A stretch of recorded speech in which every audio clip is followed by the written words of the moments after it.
Hey, Joe Gilder here. Welcome back to another episode of Mixed Together. We are really close to the end. This could be the last video. I just don't know. What we're going to do is a continuation of the previous video. If you haven't watched that, it's fairly important.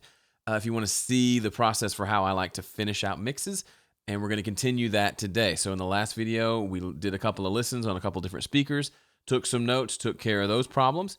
Now we're going to repeat that process. I'll do the big speakers again, and then I'll do another listen on just regular old Apple earbuds, and I'll take notes, and then I'll go from there. So for the sake of your sanity, I'll let you listen with me the first time, then I'll listen again, but I'll skip ahead in the video so you don't have to listen twice. And then we will take notes. Most likely there will be some things, at least a few things I want to change, and I'll take notes of those, and then we'll fix them, and then we'll do another listen. And that's kind of, once I'm listening and I'm happy all the way through, we're done. Stamp it. And as you may recall, the rule is once I hit play, I'm not allowed to touch anything. I can't adjust volumes. I can't touch anything. I can't stop and fix a little quick tweak here and there. That's the rule, and there's a reason it's there, and I explained it in the last video. So go back and watch that if you haven't seen that. Okay, without any more yammering on my part, let me check one thing.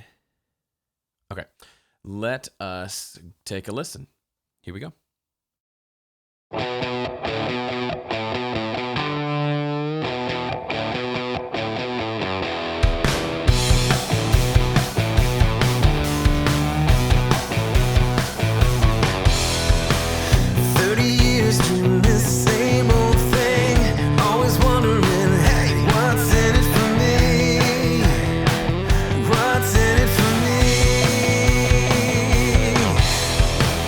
Gotta know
Okay, I hope you are actually listening through with me and maybe even taking your own notes, because one of the biggest lost arts of mixing is the actually listening. You may think it's obvious. Of course I'm listening all the time, but we get so honed in on listening to one thing at the expense of the whole. And at the end, before we can put a stamp on this and say it's done, we've got to be able to say, on the whole, this mix sounds good. As just average Joe listener, this sounds good, versus mix engineer Joe who only listens to the snare drum and isn't really listening. You know what I mean? So I hope you're doing that. If you're not, maybe rewind and do it again. Rewind to where I started playing and take your own notes. Compare how your notes compare to mine. What things do you agree with in my notes? What things do you disagree with? And then leave a comment and let me know. Because it's a lot of this is really subjective. So here's what I came up with on my 2 listens. First with the big speakers, second with the earbuds. I want to check the EQ on the room mics. There's a little bit of, there's room reverb that we have from the processing that we did to the room mic, but it still feels a little kind of boxy, so that I'll probably have a cut in the mids I want to do. The low mids on the distorted vocal, it sounds like that distorted vocal, is especially in the chorus. Well, that's really the only place where it is. It feels like it has a little too much mid-range, and so maybe EQ that. And then down here on the earbuds, I thought the vocal could use a little more clarity, which is surprising because earbuds is usually the place where I'm listening and say, "Ooh, that vocal's too bright." Let me see if I can kind of tame that a little bit. So if I'm feeling like it's a little buried, and here it says the vocal feels buried at verse 1, especially in the pre-chorus, but feels okay in the chorus when that double comes in. Eventually, by the end of the song, I was saying this is essentially what the to-do is: turn up the vocals at the pre-choruses. It's a single vocal by itself. That's when the bigger guitars start to come in, and it's getting a little lost. So we're going to kind of take all of these into consideration.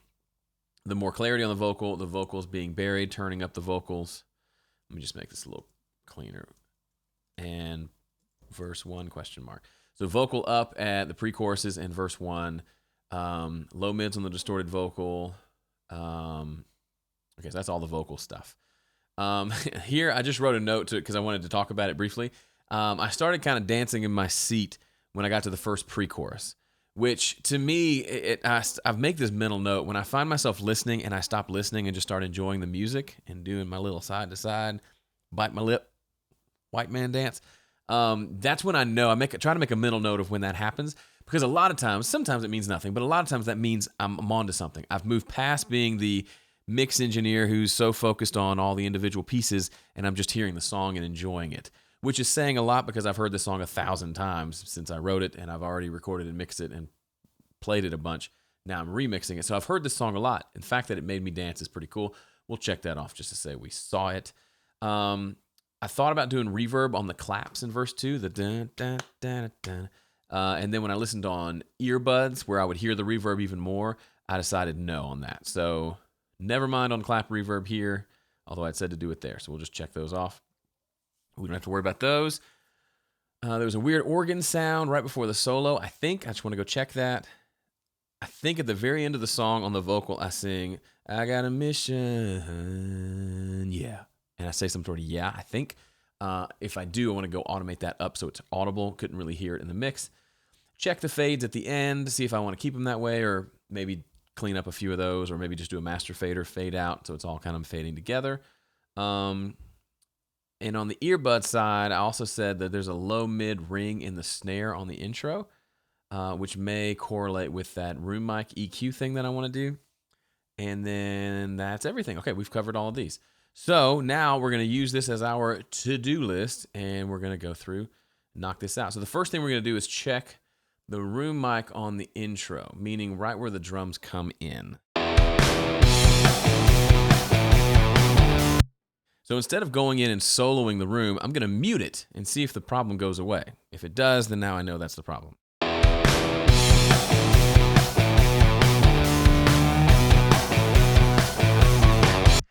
Yeah, it's kind of a cool, boom,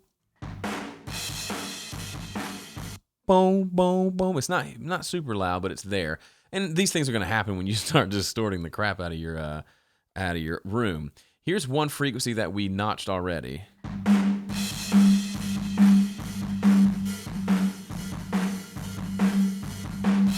So I think that's our problem. I'm going to cut it more, and I'm going to widen it out. I'm not going to miss these frequencies anyway.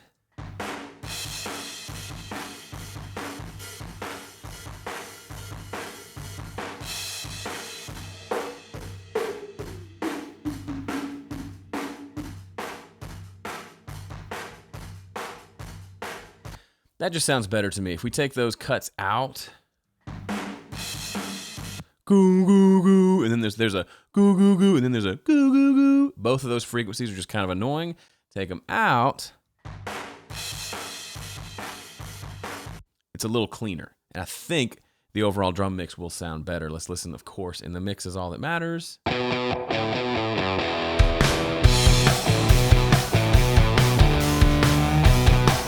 Sounds good. I could maybe use a little more room. We've affected the volume, essentially, in what we've done. So I'm going to turn it up. Let me just turn it up at the EQ by like 2 dB. Let's see if that helps.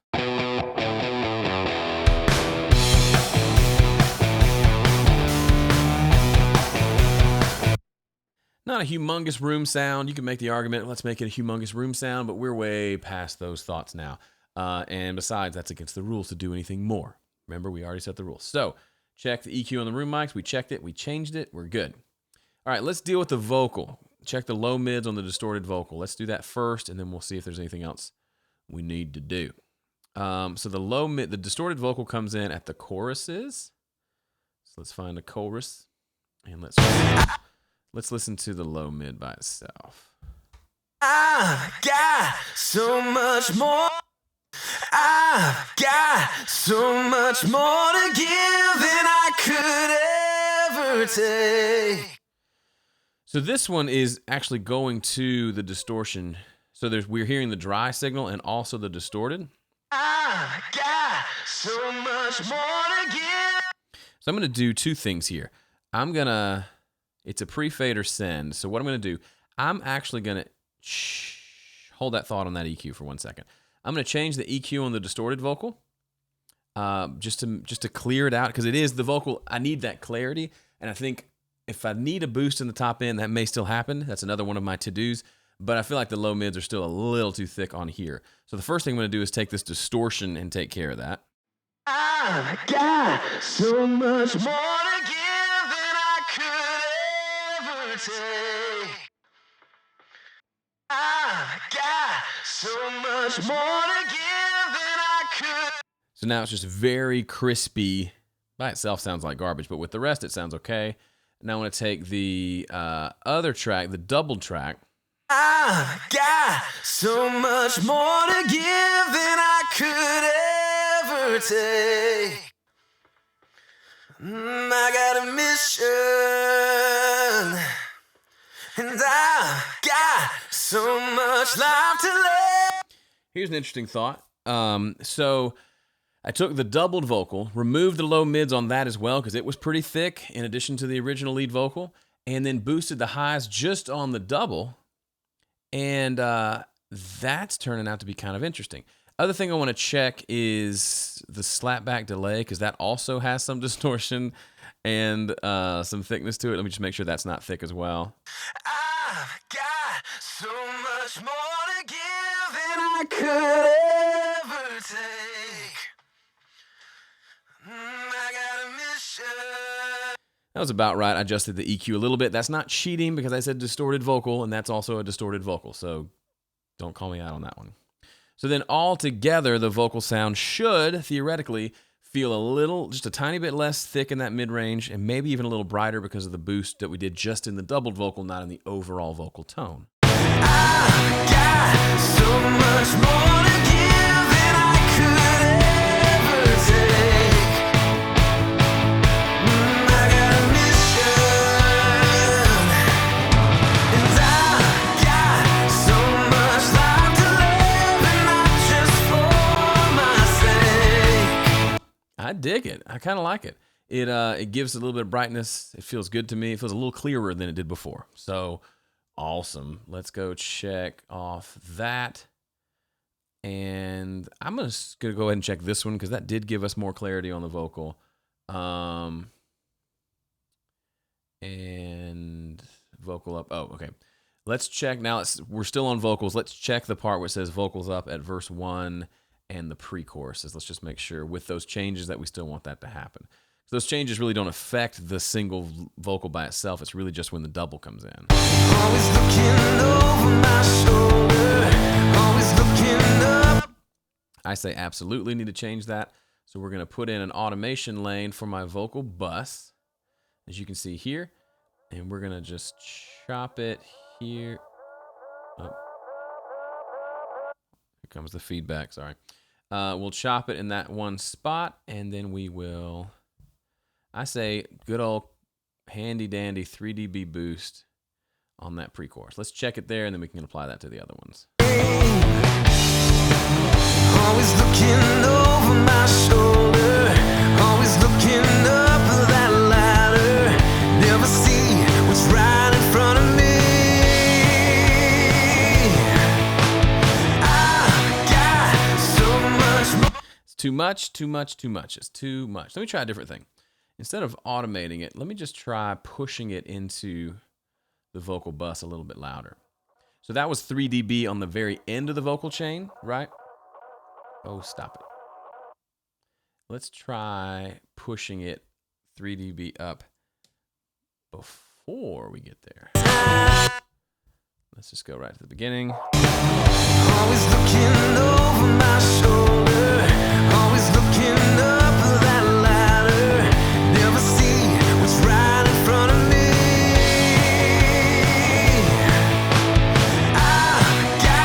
That feels better. So what did I do? I turned up the vocal before it goes through all the plugins, which means there's an extra vocal volume, but then it's also hitting the compressors, and that's going to turn it down. So it's not technically a 3 dB boost.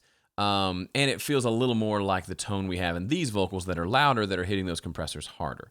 So that's what I did. And what am I listening for here? I'm listening for how this volume compares to the chorus volume. If it feels like the vocal drops in volume, which it did with that first thing we tried, then I need to change something. It could have just been less of a boost, but also felt like it was a different tonal sound, which I didn't like either.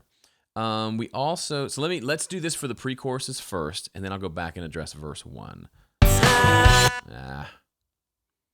right, here's...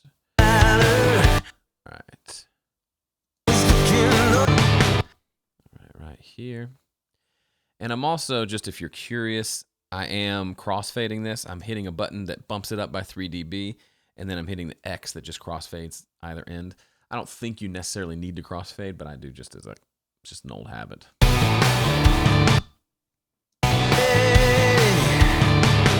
Always looking over my shoulder, always looking at ladder. And we'll do this one. Even though this one's higher volume, this is actually where I took the note to turn it down. It was that third pre-chorus that I felt was getting lost behind all the awesome tom fill and everything else that's going on there. The big doom doom dum dum digga doom dum. The vocal just got a little lost. Always looking over my shoulder, always looking up that ladder. All right, now that that's done, let's go to verse 1. 30 years doing this same old thing, always wondering. Let's just turn it up 3 and just see. 30 years doing this same old thing, always wondering, hey, what's in it for me? What's in it for me? Gotta know what's the ROI, gotta know if it's worth my time. Ooh, my time.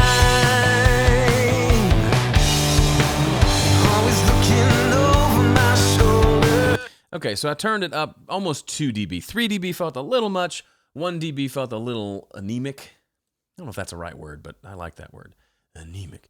So I split the difference. A little more on the loud side. 2 dB instead of 3.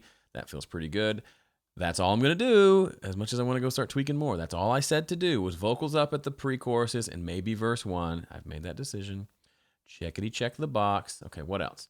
Check the end of chorus 2. There was a weird organ sound. It was, I think it was before the key change. Let's just listen. I got a mission. I got a mission.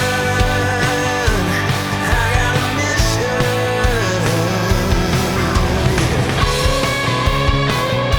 mission. I didn't hear anything. Let me back up just to be safe.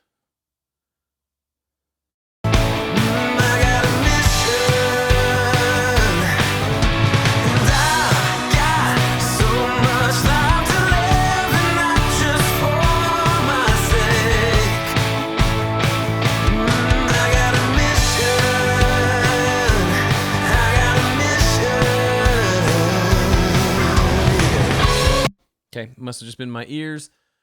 I will check that off as done. Automate the yeah on the very end of the last chorus on the vocal. I think I sing the word yeah. Let's just be certain. Yeah. Yeah. Yeah.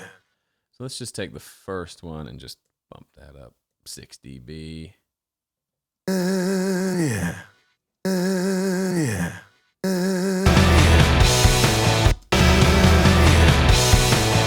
Yeah, that's all I wanted. Just a little more. You hear a little, just the top end of the yeah coming through. I don't know why. I do that a lot when I sing. I go yeah at the end of lines. I think it's lazy, but it must be it's my trademark now. Low mid ring on the snare in the intro. I think we may have already addressed that with the EQ on the room mic, but let's just check. This was something I specifically heard on earbuds. So let me just check on there, see if I still hear it.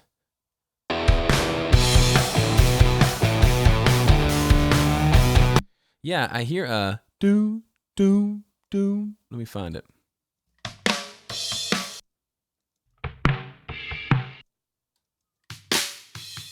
Don't hear it on those.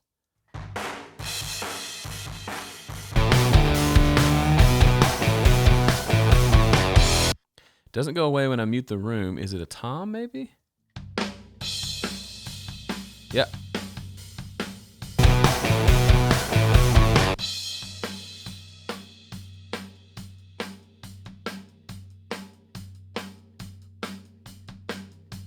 All right, so it's that tom. All right, I've been happy with not having to gate or mute the toms. Let me just get rid of... When does he play that tom? At all? He doesn't play it till here, right? All right, so I'll just keep... Here's what I'll do. Man, Tim is right on the beat. I'll just take that tom track out until this first chorus. Because I'm really hearing it in the intro because it's just such a sparse arrangement.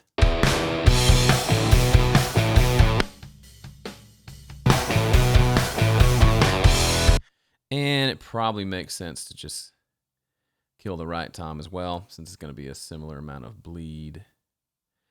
And then, let me just group them. I might do a couple more of these. I'm not going to go through and edit the whole thing because I haven't heard any problems other than that intro spot. But I will... They tell us it's a zero-sum game. If I want it, then I've got to take it away. Take it away. All right, I am going to mute the toms for this verse as well. So here and give it away and have them come back in right there. Another nifty little trick. If you just, instead of deleting the audio, if you mute it, then if, in Studio One at least, if I hit X, it'll crossfade the beginning and ends of that muted section, which essentially is giving me my fades. If I delete it, I've got to go put the fades on each section. So now we've got a nice clean drum sound on the verses. I can still a little bit, when I had it on, could still hear that tom ringing out just a little bit with the snare hits on earbuds. They tell us it's a zero-sum game. If I want it, then perfect. Perfect, perfect. I love that. See, this is why you think, oh, what's the point? No one listens on really good speakers anymore. Blah, blah, blah. The thing is, I probably spend more of my time getting it to sound good on big speakers, to me, and I could be wrong on this, but to me, feels a little easier than getting it to sound good here. But I find if I start with the big speakers and get it sounding good there, and then I listen on these, and I find certain things that don't sound good on here. Like I said before in the last video, when I fix it on here, it still sounds fine on the big speakers. I never heard that tom problem on the big speakers. I'm sure it was there. I just didn't hear it. These accented it for some reason, and it doesn't sound any worse on the big speakers when I listen to that intro on them. I'm not thinking, oh no, my snare has lost all its punch. No, I never really heard that ring at all, but I did hear it on the little earbud, so I fixed it. That was a fun. See, these are things I don't expect to happen. I don't expect to have to do that this late in the game, but you know what? That was when I heard it, and I fixed it. So boom, fixed that. And then last thing is to check the fades at the end. Let's see.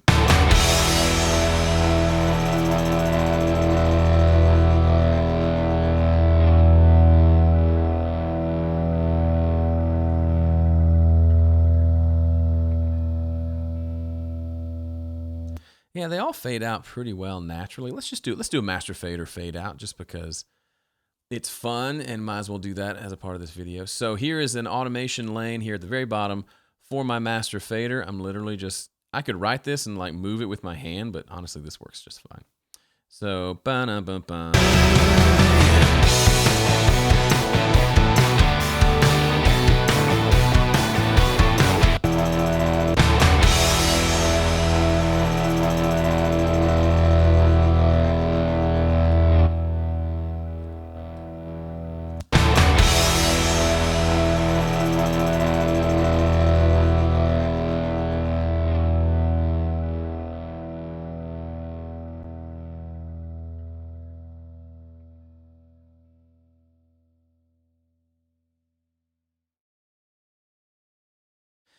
Yeah, that works for me. I don't mind. I like it if all the instruments have faded out by the time the master fader fade has happened, because letting the instrument fade on its own feels natural. These just, there was some noise coming in and stuff like that, so I just did a kind of a slow-ish fade out that kind of sped up the natural fade of the instruments in a way that was very pleasing to my ear. All right, that's it for this episode. I'm going to be surprised if next episode, if we listen and we don't just say, hey, we're done, and then I just export and it's a 3-minute episode. But I can't say for sure, so come back and watch the next one, and we'll see what happens. Thanks so much for joining me on this Mixed Together series. Be sure to like and subscribe, and if you check below, there should be a link for you to access these tracks for yourself if you want to mix along with me, which I highly recommend. Doing is so much more effective at making you better than simply listening and watching and learning. So this is my challenge to you. Go do. Okay. Thanks for watching. See ya.